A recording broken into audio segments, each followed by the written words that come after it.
Uncut, and I'm your host, The Reflection of Perfection, and your number one selection, John R. Heinis, here to talk about the latest and greatest in Hudson County news. So, there's a whole lot to discuss. Of course, we had a pretty significant snowstorm over the weekend. We're still dealing with the aftermath. Of course, it's still icy out there. There's still a lot of plows, salters going. So, we're going to talk a little bit about that. We're also going to chat quite a bit about what's been happening in Jersey City. There's been a bunch of sanctuary city-related executive orders, so we're going to talk about that. And we're also going to chat about what's going on with this Hudson County Commissioner seat in the 3rd District. That's mostly wards A and F, and it was previously held by Hudson County Commissioner Jerry Walker. And we could get a vote on that as soon as tomorrow night, an appointment that is, by the Jersey City Democratic Organization. So we're going to chat what's happening there. We're also going to talk about the New Jersey Turnpike extension and the latest wrinkle in that ongoing saga that's already been going for a couple years now. And in light of former Jersey City Board of Education President Musab Ali announcing he's running for Congress, we are fortunate today to be joined by Congressman Rob Menendez. So I'm going to sit down with him in just a few minutes, but first we're going to take a break, and then we're going to do a little recap. So we're going to chat with you guys in just a few seconds.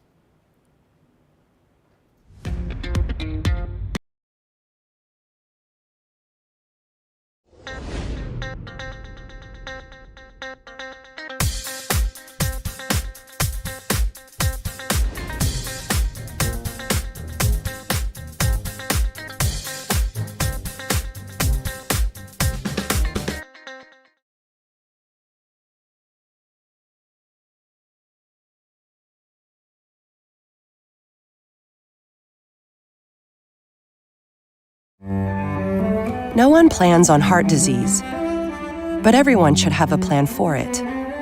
We help patients of all lifestyles and medical histories plan for healthy hearts.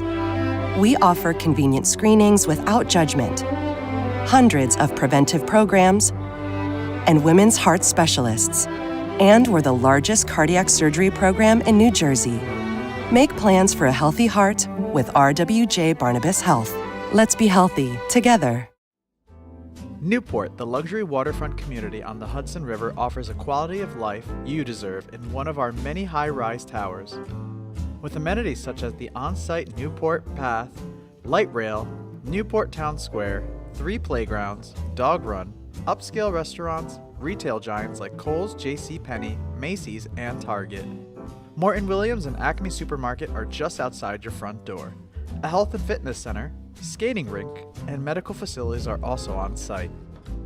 Enjoy the New York skyline from our waterfront and various parks. Manhattan is just one pass stop away, or quick ride through the Holland Tunnel. Nursery and private elementary schools all on site. 12-screen movie theater at the Newport Center Mall. Looking to visit? Stay at the Westin or Marriott Hotel. For more information, visit us at newportnj.com. Make lasting memories to cherish forever. It's incredible. It's you, Newport. Live like you want.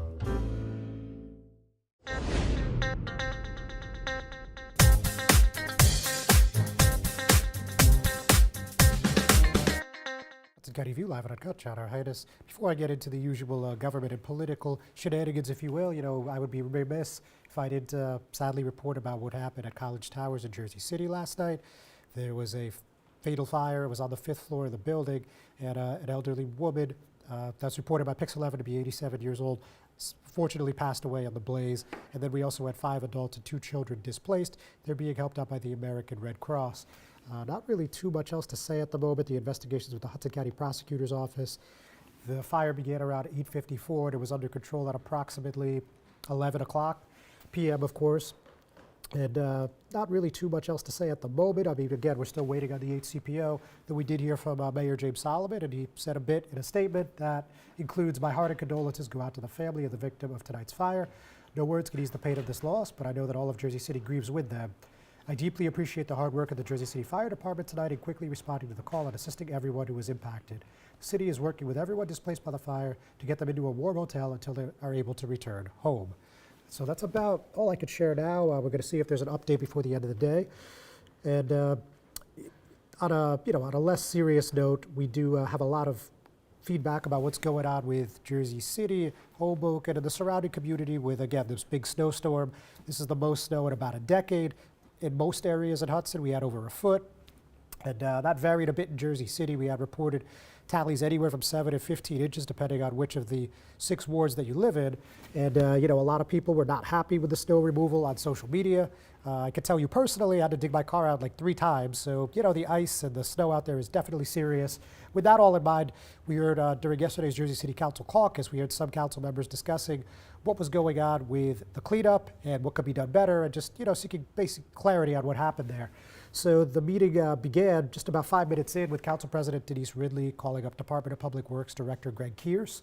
And, he noted that it began falling at about 4:30 a.m. That was about 1 inch per hour. And by Sunday, 3 p.m. through about 5 p.m., that increased to 2 inches per hour.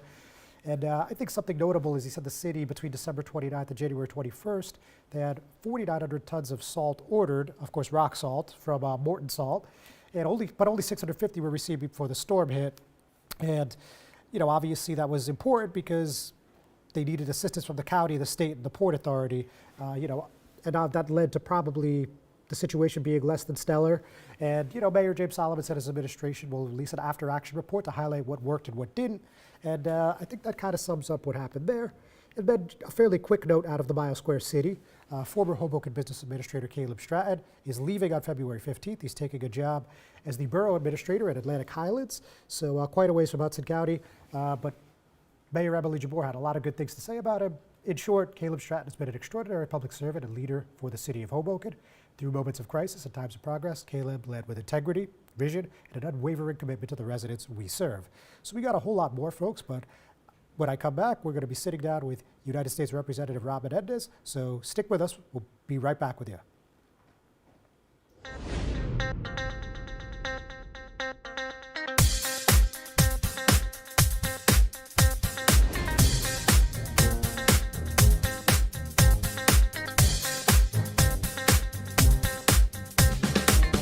Carpets, 3408 Kennedy Boulevard in the Jersey City Heights, your one-stop store for residential and commercial floor treatments, carpeting, linoleum, tiles, laminates, hardwood floors, area rugs, remnants, all major brands, all in stock. Free estimates, same-day installation. Consumer Carpets, it's savings, selection, installation. Credit cards and debit cards accepted. Financing available. Consumer Carpets, price to fit your budget, installation to fit your schedule. On the net at consumercarpets.com. Consumer Carpets, Jersey City, 201-792-2712. Panapinto Properties, Jersey City, shaping the workplace with state-of-the-art office spaces and addresses your company desires. Building residences that define your home environment, adjacent to all modes of transportation with on-site parking available. The right address, the right lease. Call 201-521-9000 or visit online at panapintodevelopment.com. Panapinto Properties, building Jersey City for everyone. Burns Brothers Memorials, Monuments, and Markers, 787 Tunley Avenue, Jersey City. Hudson County's only monument maker, serving all faiths and cemeteries. Design, studio, and large inventory on site. Cemetery inscriptions and custom orders welcome. Burns Brothers Memorials, Monuments, and Markers, 787 Tunley Avenue, just south of Secaucus Road. Craftsmanship that will last for all eternity. Burns Brothers, Jersey City, Albert H. Hopper, North Arlington. Visit us on the net.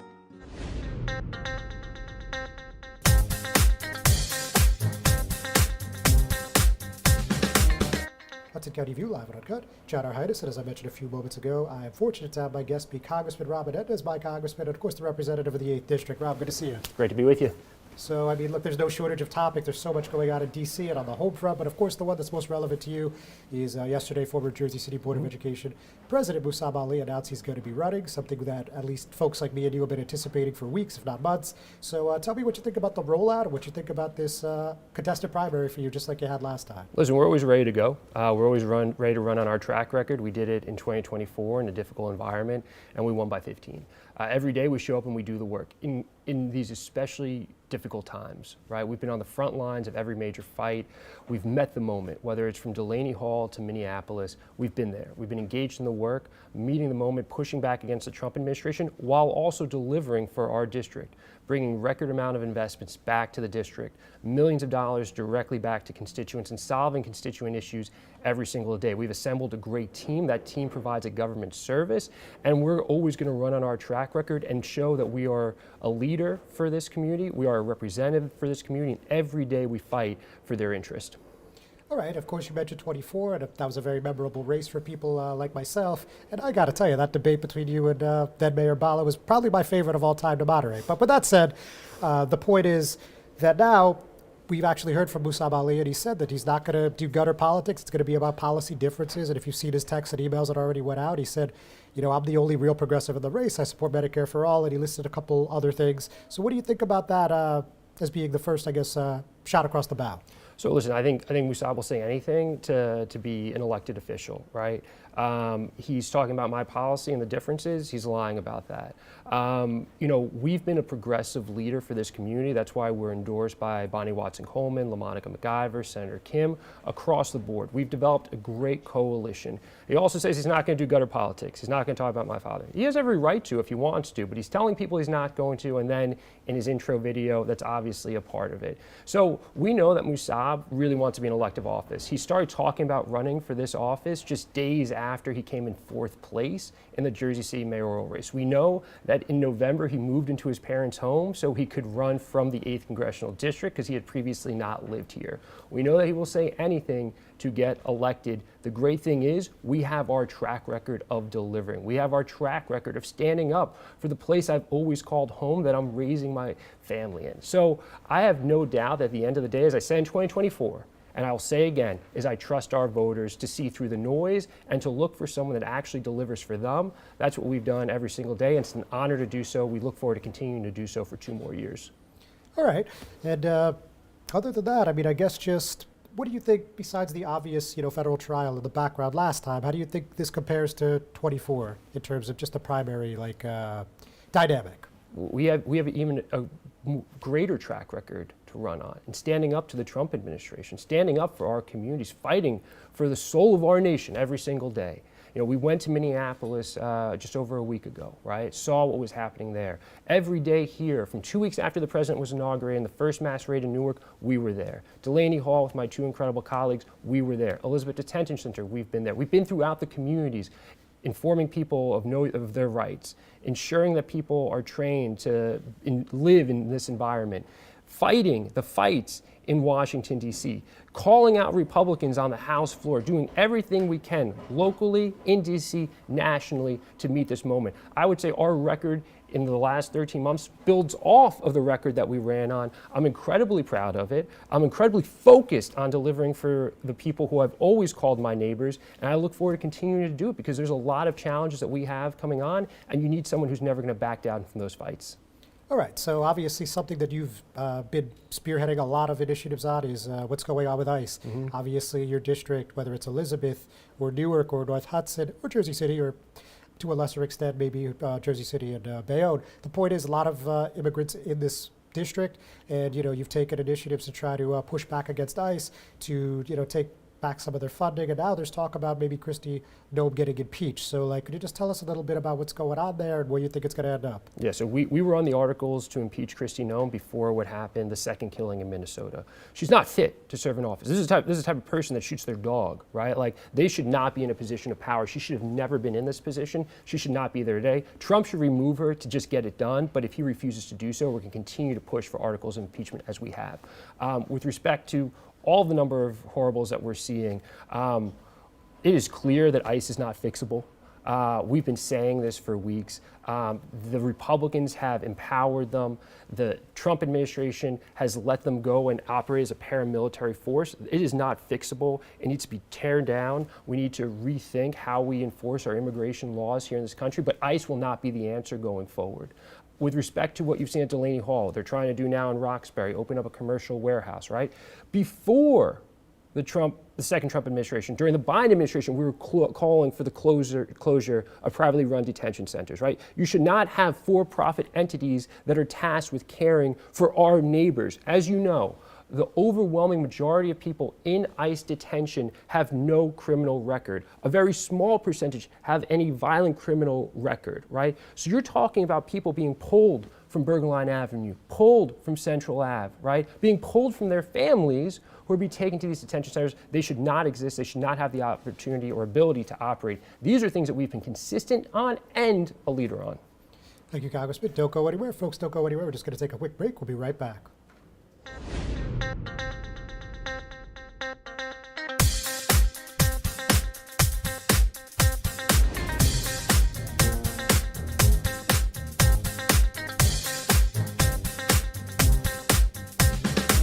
Comprehensive healthcare is here, here, and here.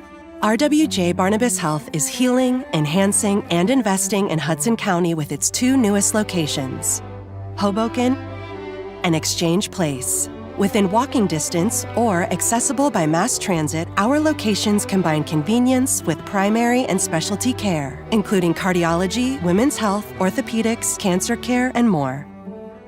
Let's be healthy together. Burns Brothers Memorials, Monuments, and Markers, 787 Tunley Avenue, Jersey City. Hudson County's only monument maker, serving all faiths and cemeteries. Design, studio, and launch inventory on site. Cemetery inscriptions and custom orders welcome. Burns Brothers Memorials, Monuments, and Markers, 787 Tunley Avenue, just south of Secaucus Road. Craftsmanship that will last for all eternity. Burns Brothers, Jersey City, Albert H. Hopper, North Arlington. Visit us on the net.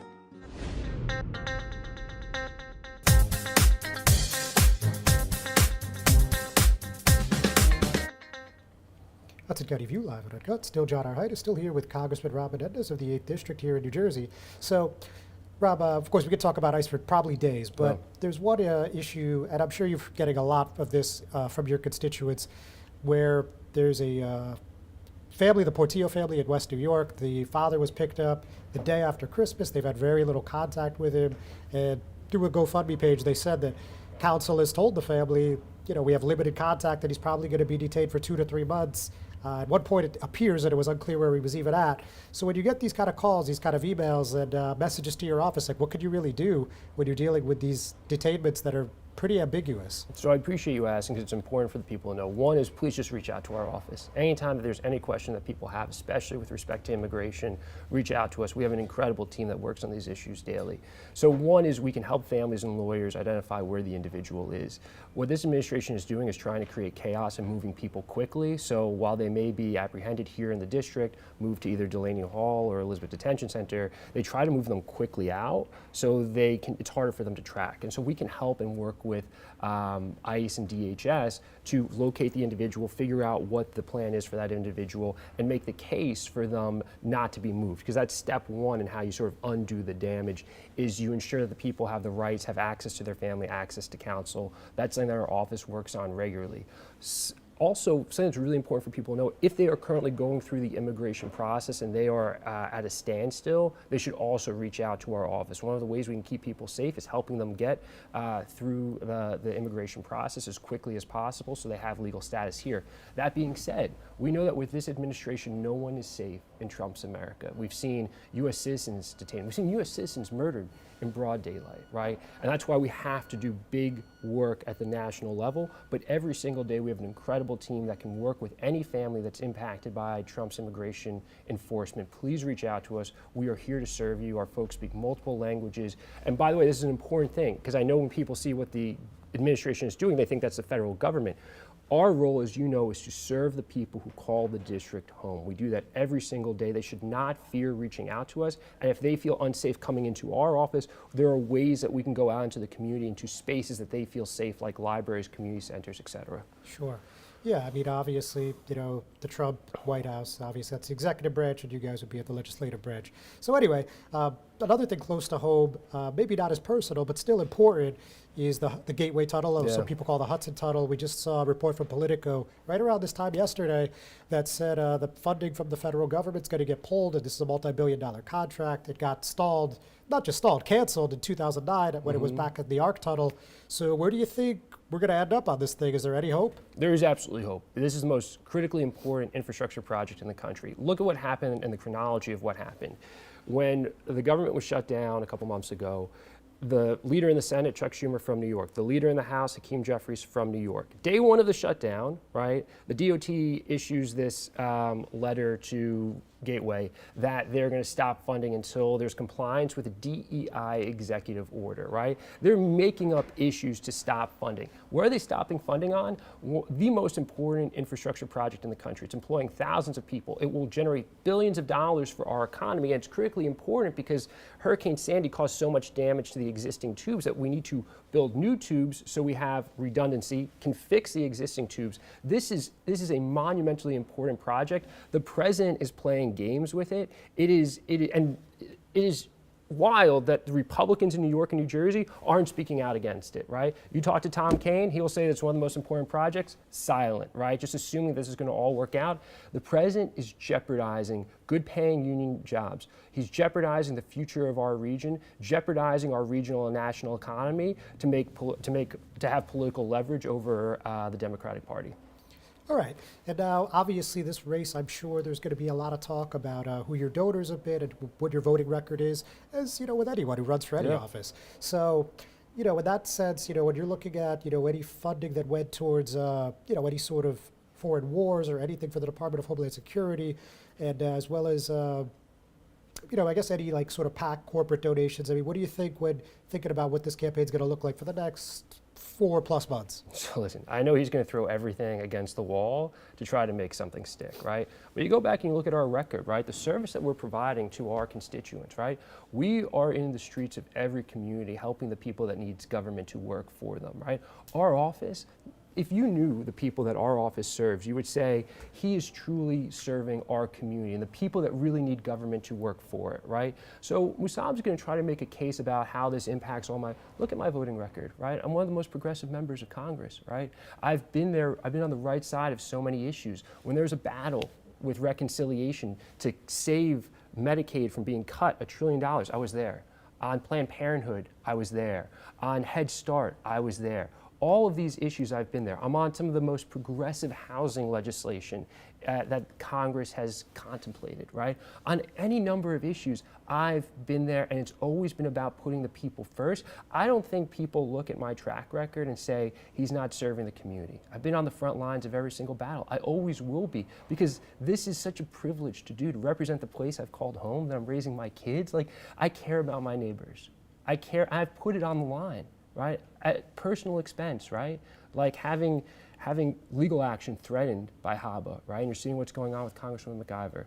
I've had colleagues, Republican colleagues in the House, try to censure me, right, because of what I've done to be on the front lines. When people look at my body of work, they will see that I've put it all on the line. I've never hesitated to do it, and I never will hesitate to do what's best for everyone that calls this district home. This is my home. This is my life. I've put it all on the line. I always will. He can try to question that, but when people look underneath the hood, they're going to see that I've served this district well. Congressman, thank you so much. Best Thanks of for luck. having me on. Obviously be talking, hopefully have you back, and I'm sure we'll have a debate at some point. Look forward to it. Very good. Folks, thanks for tuning in. We're just going to take a quick break, and then we'll be right back.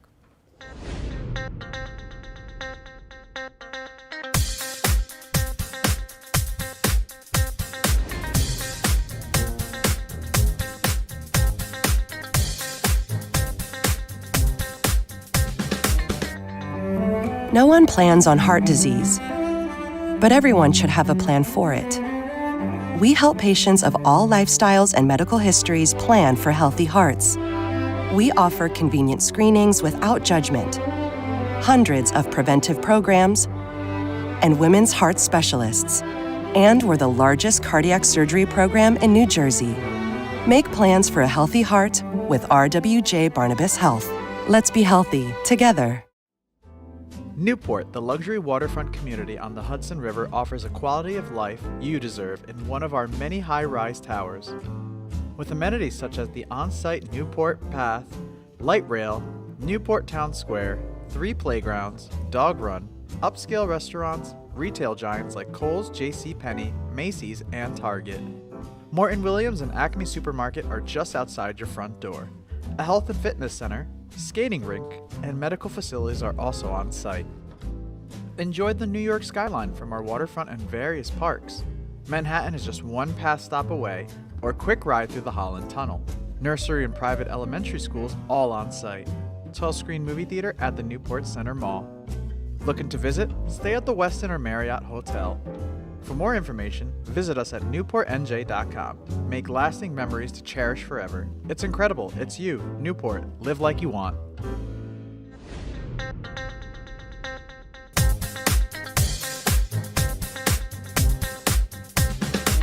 Hudson County View live at a gut shot, our Heinis.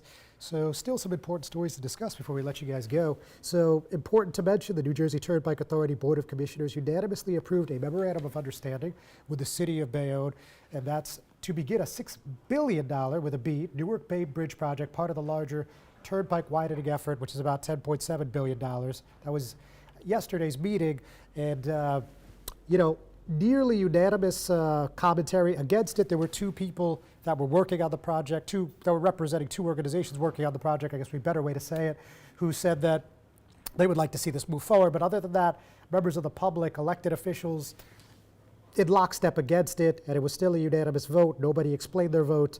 Obviously, not a lot of people were particularly delighted with that, and we move forward now. In the past, we've heard in Jersey City and Hoboken that there might be litigation to try to hold this up. Obviously, there's new administrations in both those cities, so let's see what happens next, but obviously not the development that a lot of environmental activists and elected officials were hoping for. So, speaking of elected officials, as I mentioned at the top of the program, the Jersey City Democratic Organization members of the Hudson County District 3 are going to vote tomorrow to replace Jerry Walker, who's now, of course, a state assemblyman, so his seat has been vacant for a couple weeks now.